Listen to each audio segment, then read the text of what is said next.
O Supremo Tribunal Federal retomou nesta quinta-feira o julgamento para decidir se a Justiça Eleitoral é competente para analisar crimes como corrupção e lavagem de dinheiro quando houver conexão com delitos eleitorais. Por exemplo, o Caixa 2. Até o momento, o placar está em 5-3. O ministro Marco Aurélio Mello, que é o relator do caso, ministro Alexandre de Moraes e ministro Ricardo Lewandowski votaram para reconhecer a competência da Justiça Eleitoral. Edson Fachin, Luiz Roberto Barroso, Rosa Weber, Luiz Fux e Carmen Lúcia foram contra. O julgamento é considerado um marco para os procuradores da Lava Jato, já que alguns processos ligados à operação podem ser enviados por inteiro a tribunais eleitorais. Como eu disse, o julgamento ocorre neste momento. Vamos lá, Vera Magalhães, vamos começar a analisar esse caso. Pois é, tem uma grande discussão semântica aí na praça sobre o que são os tais crimes comuns conexos, né?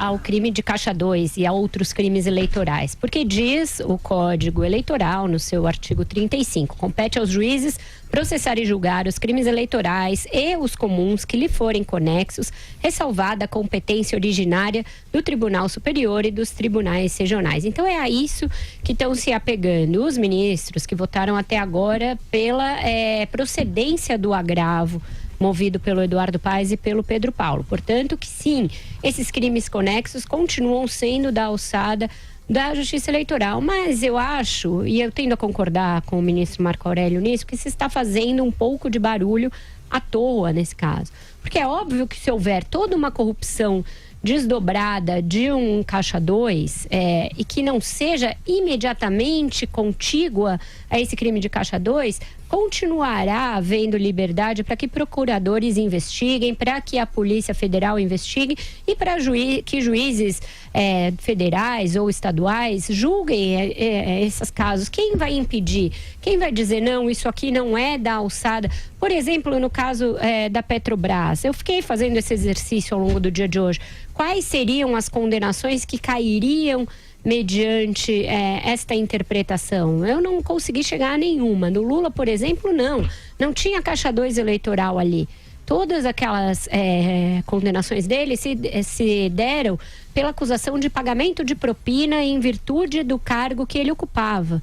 Portanto, propina, depois lavagem de dinheiro, corrupção passiva, outros crimes. Então eu acho que tem um pouco de exagero na reação a isso. É claro que por parte de quem entrou com o recurso, Eduardo Paes e o Pedro Paulo, tem sim uma tentativa de ser julgado pela justiça menos aparelhada para fazê-lo. Então eles moveram o agravo com esta intenção. Mas eu não creio que este agravo tenha o condão de sustar toda a Operação Lava Jato e todas as operações de combate à corrupção no Brasil. Seria achar que a gente está num grau de institucionalidade muito baixo. Não acho que esta é a interpretação que os ministros do Supremo estão dando ao caso.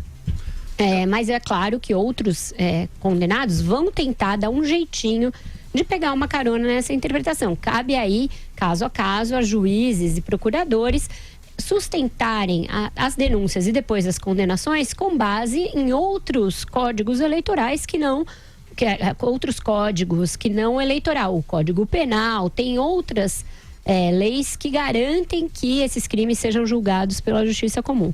Então, tudo leva a crer que vai haver uma maioria concordando com o voto do ministro Marco Aurélio. É raro ele sair vencedor numa contenda no Supremo, e que vai haver uma grande gritaria dos procuradores da Lava Jato, e tem outros atores aí também gritando.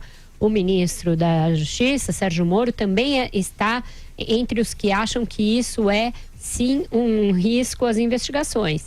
Então, eu sugiro a ele que, no seu projeto de Caixa 2, estabeleça que Caixa 2, então, é um crime comum e não mais um crime eleitoral, que, então, deve ser julgado pela Justiça Comum. É um meio, por exemplo, de contornar isso que ele acha que é um ataque à Lava Jato. Carlos Andreasa, suas primeiras considerações.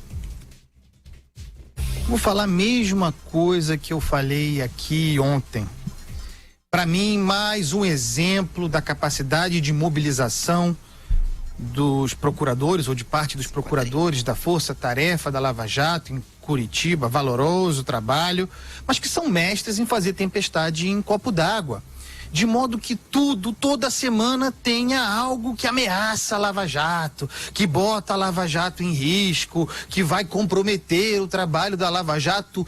Há quanto tempo semanalmente discutimos essa pauta plantada por eles? E a Lava Jato continua, ora. Tem método nisso. Como gosta de dizer o ministro Marco Aurélio Melo, processo não tem capa. Danem-se Eduardo Paes e Pedro Paulo. Não vamos fulanizar a questão. Lei é lei. Não gostou? Mude, há como mudar. O próprio Moro, aliás, está propondo a mudança disso aí. Aliás, corroborando o fato do entendimento da lei que eu dei aqui ontem. A Vera leu agora há pouco o inciso 2 do artigo 35 do Código Eleitoral. Não custa ler de novo. Compete a juízes processar e julgar os crimes eleitorais, os comuns que lhes forem conexos, ressalvada a competência de Tribunal Superior e dos tribunais regionais.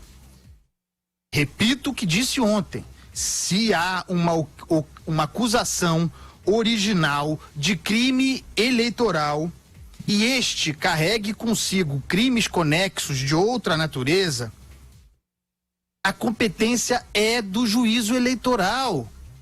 Está na lei. Esta mesma lei autoriza, e isso acontece com frequência, de modo que é um falso problema, é uma falácia. A lei autoriza, o procedimento autoriza que o juiz eleitoral, ele próprio, desmembre o processo, que remeta os tais crimes conexos para a justiça comum, quando assim for.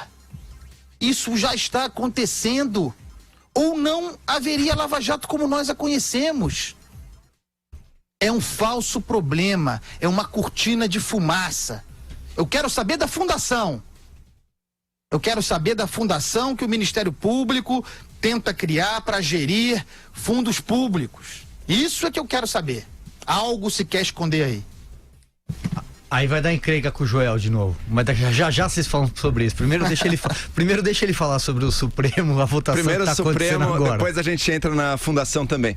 Não, parece que realmente vai dar, como devem votar aí os próximos ministros, parece que vai dar a vitória da opinião de que os crimes conexos ao crime eleitoral também são julgados na Justiça Eleitoral. Tá? O caminho, digamos, me parece que pela letra da lei do Código Penal, esse é realmente o que está mais de acordo com o que diz a lei brasileira. Mas a gente tem que olhar para uma situação grave do ponto de vista prático. Eu não sou lavajatista, eu não acredito que os juízes e procuradores da Lava Jato sejam mais santos, sejam os corretos e todo o resto seja corrupto. Não é essa a razão do voto. Mas a Justiça Eleitoral tem algumas características que a tornam não apta ou não a mais indicada para você julgar crimes como lavagem de dinheiro, como corrupção. E que tornam apta, sim, a julgar quebras da regra eleitoral ali, que é o trabalho dela. São juízes temporários que ficam 2 anos ali no cargo deles. A gente está falando de casos, de investigações que se delongam por muito mais tempo. Não são especializados nesses tipos de crimes financeiros. Exige uma dedicação exclusiva daquilo e um aprofundamento, até um estudo muitas vezes não tem. Muitos desses juízes são inclusive advogados colocados ali temporariamente para julgar casos eleitorais. Advogados que, muitas vezes, obviamente o juiz que é advogado não pode julgar o cliente dele, mas muitos do que ele julgar são possíveis futuros clientes, vai saber. Então, realmente, eu acho que se cria uma situação colocando todos esses crimes conexos na Justiça Eleitoral, uma situação complicada. Não há nenhum risco do Lula ser solto, viu, pessoal? O Lula não está preso por crimes conexos aí a crimes eleitorais, nem nada disso. Então, esse tipo de discurso ultra-alarmista não é verdadeiro. Tá? O Lula não será solto. Mas, mesmo assim, me parece que a gente está dando para a Justiça Eleitoral, que não tem a competência, a capacidade de julgar crimes sérios e complexos, um trabalho para o qual a estrutura dela não está preparada. Vamos ver se provavelmente aí pela via do Supremo a Justiça Eleitoral receberá isso. Vamos ver se pela via do Legislativo, quem sabe, possa se mudar isso para acabar com uma situação que, a meu ver, é bastante aberrante. E os procuradores, seja da Lava Jato ou não, que estão lutando para manter aí na Justiça Comum Federal esses crimes, me parecem ter a razão. A gente está dando para uma justiça que não está apta, não tem a competência para julgar isso aí. é sério e pode sim comprometer futuras operações. Quanto a isso que o Joel falou, eu estou de acordo. Eu acho que a Justiça Eleitoral não está aparelhada e não tem nem as ferramentas para julgar esse tipo de crime. Eu só acho que isso não vai acontecer em todos esses crimes. Vai acontecer no âmbito daquele caixa 2 ali e os procuradores vão continuar fazendo a denúncia da maneira como eles vinham fazendo. Se chegar nos tribunais superiores e todo mundo começar a anular investigações que tenham sido feitas pela Justiça Federal de crimes outros que não o caixa 2, com base nessa interpretação, aí acho que a gente vai verificar algo da natureza do que os procuradores da Lava Jato estão dizendo, uma tentativa de desarme mesmo nas investigações, de aposta na impunidade. Até lá, eu acho que o que se está fazendo é reforçar uma coisa que já está no Código Eleitoral e que, em vez de fazer todo esse estardalhaço, a Lava Jato vai acabar, cabe aos procuradores embasarem as suas denúncias melhor. Fazer com que as denúncias de lavagem de dinheiro, de corrupção, estejam amplamente demonstradas e que elas não sejam baseadas apenas nas evidências de caixa 2, porque é lógico que nesses crimes aí todos da Petrobras, o caixa 2 é o de menos. O que teve ali foi um conluio entre as empreiteiras e os políticos que indicavam diretores da Petrobras para propina grossa mesmo. O caixa 2 entrou ali como uma espécie de álibi para o dinheiro. Eu acho que cabe aos procuradores continuarem demonstrando isso. Tudo bem, pode vir a existir um stick push, uma batalha de interpretação jurídica e judicial. Mas eu não vejo com tanta preocupação assim como que isso seja pá de cal na Lava Jato. Acho que a sociedade brasileira tem a Lava Jato como um ganho institucional do qual ela não está disposta a abrir mão. E se o Supremo começar a partir para esse lado, aí vai enfrentar uma oposição muito firme, muito grande da sociedade. Mas acho que uma coisa a gente pode apostar, né? Vencendo essa decisão de que os crimes conexos vão todos para a Justiça Eleitoral, pode ter certeza que toda corrupção, toda lavagem de dinheiro, toda propina remotamente ligada aí a um caixa 2 eleitoral, vai todo mundo dizer, não, mas é crime conexo, vai todo mundo empurrar ao máximo. Essa vai ser a nova batalha de todo acusado, de todo corrupto aí, para dizer que era tudo crime conexo a caixa 2, né? Crime eleitoral.